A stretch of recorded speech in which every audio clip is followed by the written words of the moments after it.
To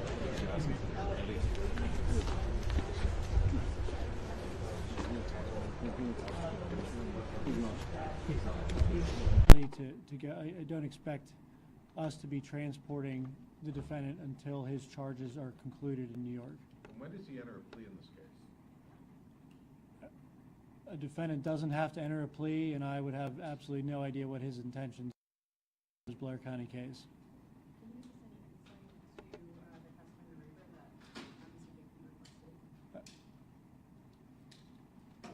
Other than it taking extra time, not really. He wanted some of the language changed and didn't agree to say that he was treated nicely by the police officers at all times. But, you know, we had sent that paperwork out, I think, Tuesday, so everyone could review it. And it was, as you saw today, at 9:15 where the questions were raised. Sir? Yeah, I was going to ask more about the customization that was made for the forms. Was that the extent? Or what were the customizations made to the waiver form? There was an acknowledgement that a writ of habeas corpus had been filed and was being withdrawn. There was an acknowledgement that he had an attorney, and I think there were redactions about some of our normal language about the treatment of police. So will you be tolling the charges? Excuse me? You will be tolling the charges here locally in Pennsylvania and then in New York Post? Yeah, as I stated earlier, our intention is to keep our case active, and at the conclusion of the New York case, which obviously is the primary case against the defendant, and we intend to assist them in any manner that they might need, you know, we'll evaluate our case and determine how to proceed. Why has Mangione been held at SCI Huntington and not the Blair County Prison? That was a determination by all of the parties involved as the best course of action for a number of reasons. Does that include the conditions of the Blair County Prison? That was one of the considerations. Yes, sir. Would you go over the, you talked about an agreement in terms of waiving the preliminary hearing having to do with turning over a 20-page Altoona Police Department report. Could you... Get back.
discuss any of that with me. And if they were to request materials or evidence from you, is that something you'd be willing to share?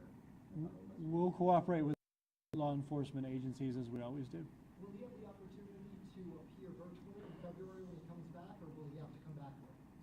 That'll be up to him and his attorney. There would be a couple different options. He could continue the proceedings. If he's not available, we would certainly certify that to the court, and we've done that in the past. But that, that will be part of our ongoing, conversations with the Manhattan County DA's office. Do you have any details on the extradition process right now? We relinquished him to the custody of the New York City Police Department, and they'll be taking him back to New York City in a safe and secure manner. Is that happening right now, today? It's happening forthwith, He's in their yes. custody. We transferred them.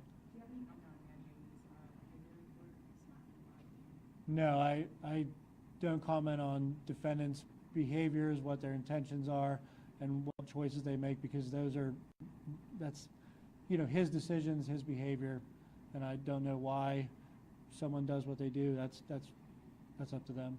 So you said earlier that the Blair County case is going to kind of be on hold until the New York case is concluded.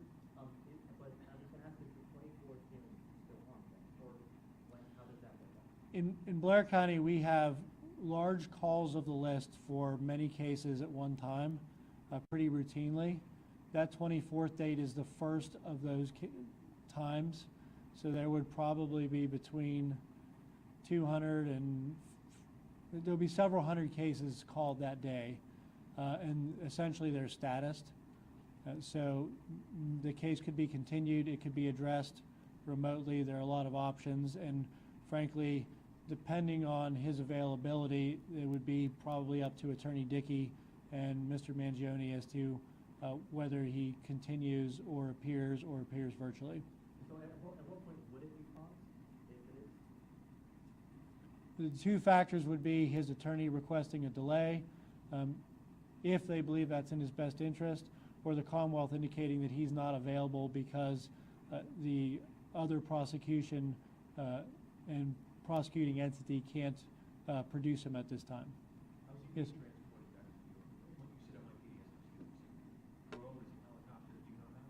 In the manner determined by the New York City Police Department to be the safest and most secure. What's been your reaction to a lot of the negative attention the city of Altoona has received? People saying police should have just turned a blind eye, or that person in McDonald's should have just minded their own business. I'm grateful that the police did their job. I'm grateful that that citizen, like so many other citizens in Blair County, said something when they saw something. And I would echo the sentiments of several other people to effectuate a disagreement. I understand these are allegations only against Mr. Mangione, but I certainly, violence to, make your point is never acceptable in our country, in our system of justice. Going off of that, there are people outside right now who are in Luigi Nintendo hats, holding these signs showing support for him. What do you say to them? That's their right as Americans to do that, as long as they do it peaceably. Procedurally and legally, am I right in understanding Mr. Dickey withdrew the habeas petition in the context of the extradition, but reserved the right to file another one? So what, are these two different habeas? They're two different things. Attorney Dickey filed a habeas corpus petition relative to the defendant's extradition and was contesting extradition, which is his right to do. The Commonwealth was working with the New York City Police Department and Manhattan District Attorney's Office to secure the necessary paperwork, which we do relatively frequently in the course of business in our office. We frequently extradite people to Blair County and send people to other states in the regular course of business. At any time, a defendant can change their mind and decide to waive that, which eliminates the need for that habeas hearing. And that's what happened today. For his preliminary hearing, because we wanted to turn the defendant over to New York as soon as possible today, we had agreed immediately that if there was a waiver of the preliminary hearing, we would agree to what's called a reservation of habeas corpus rights, which is specific to the Pennsylvania Rules of Criminal Procedure. Typically, when a defendant waives, they do not have the right to contest their prima facie case at the courthouse. in this instant, because of the logistics of wanting to turn him over to New York immediately, we agreed for them to be able to preserve that right. So at some time in the future, the defendant, could file a habeas corpus petition relative to his local charges here, and the Commonwealth would have to produce evidence and satisfy a common pleas judge that we have a prima facie case, or essentially a probable cause case, for all of the charges levied against the defendant. Yes, sir. Sir, when you guys were in chambers for about 45 minutes in between both hearings, which judge were you speaking with? The judge that presided over the extradition process, which was Judge David Consiglio. Can we ask about the topics discussed? The topics were limited to Attorney Dickey's request to have a custom extradition form, which he did not have, and he requested the judge type up for him, which the judge accommodated and had that typed up. What's on that custom extradition form? Like, what's customized about it? Just what we said earlier, that an acknowledgement that there was a habeas filed, that he had an attorney, that he withdrew it. Do you see any possibility for additional criminal charges in Blair County? Don't speculate on additional criminal charges. And the Altoona police document, the 20-page document that you got from them that you turned over today. Yes. Is there an explanation as to why Luigi came to Altoona? This is still an ongoing criminal case, so I'm not going to comment on investigatory materials. We turn them over to defense attorneys because every defendant is entitled to see the evidence against them, and we always try to get that out to them through counsel as soon as possible when we receive it. But I don't comment on that to the media. Yes, sir. One of the points of conversation or the changes that they wanted to that waiver was removing the acknowledgement that he was treated properly by police so that there was no issues. Can you elaborate any more on what sort of issues he might have experienced or the reason that they wanted that language removed? No, I don't believe he experienced any issues at all. I'm not going to speak to Attorney Dickey's motivations to the last-minute demand for changes, but we certainly wanted to go forward today with the waiver of extradition, and we're willing to accommodate because, as you saw, there was a large contingent of folks and officers from the New York City Police Department that came down here. The Pennsylvania State Police provided resources. The Altoona Police Department provided resources.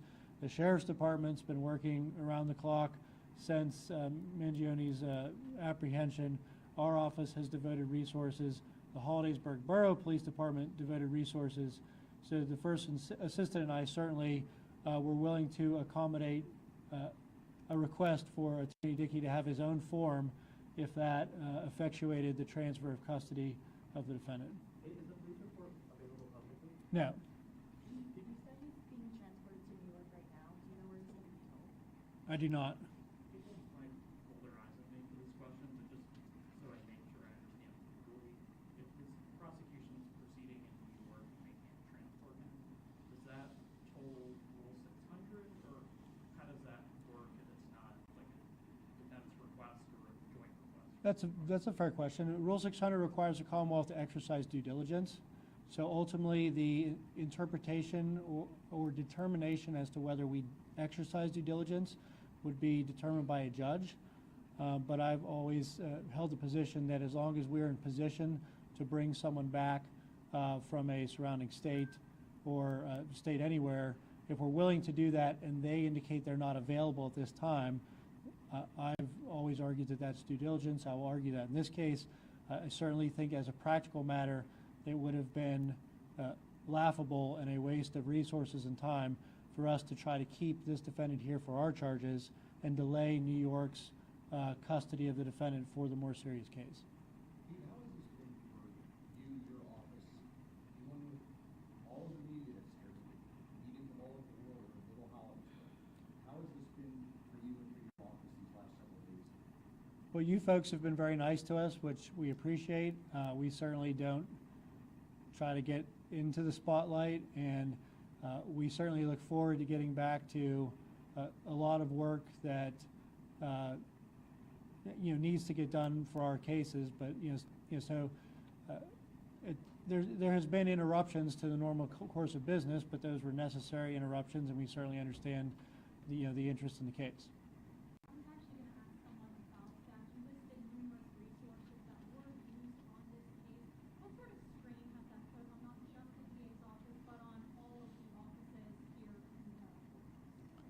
Well, we are lucky in Blair County, and I say this all the time. We have police officers who, they don't complain, they work extra, they show up when they're asked, and that's what's happened over the past 2 weeks. Police officers have worked extra shifts, police departments have volunteered help, everyone's worked together. There hasn't been any, pushing or shoving, so to speak, as to who gets to do what. It's been a cooperative effort. I've always been grateful for that. And because of that, I would say it's been more work. It certainly has taken resources, but it's been accomplished very smoothly because of the cooperation of everybody. Going forward, will Attorney Dickey represent Mangione in the ongoing Pennsylvania? I have absolutely no idea what Attorney Dickey or Mr. Mangione will elect to do. Those are decisions for them that I have, no say in, and I'm not going to speculate on that. Do you believe Mr. Mangione can receive a fair trial here, given sort of the public interest in the case? I believe a defendant in America can receive a fair trial everywhere when the rules are followed. And I certainly would have no doubt that the rules would be followed in New York as they would be followed here. You'd be surprised how many people don't read the papers, and even when they do, when you've done the number of trials that First Assistant Smith and I have done throughout our careers, the questions juries ask in trials, even high-profile trials, show me that they're paying attention, they're conscientious, and they really want to evaluate the evidence. So I have no doubt that he can receive a fair trial. What's been the most challenging aspect of this case for you, for your office, and for the wider community?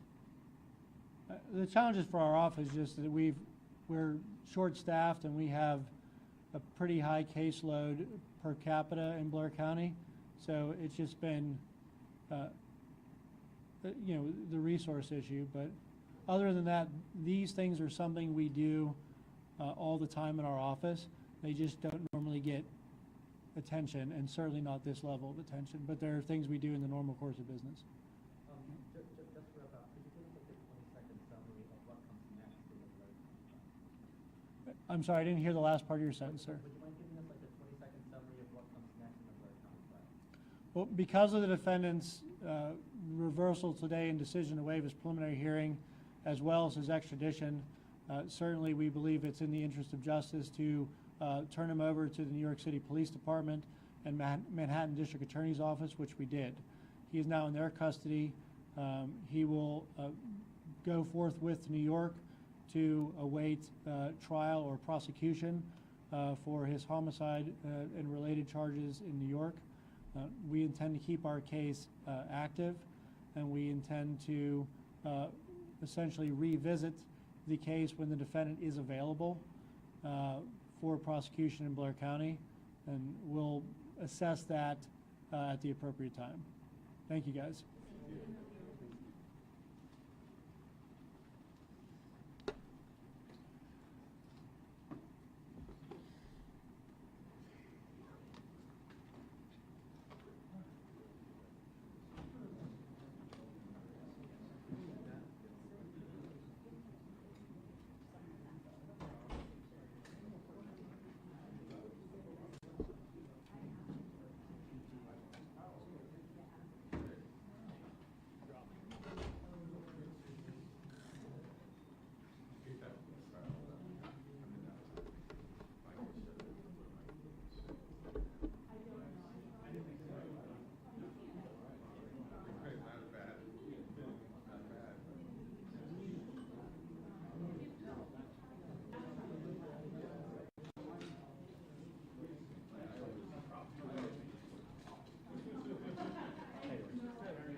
Hey guys, real quick, so everybody is on the same page. We all need to have this room vacated by no later than 11. Thank you, sir. No one else is intending to come down and speak to Sergeant Chief? Okay, very good. Not even know this. We were told you were in charge.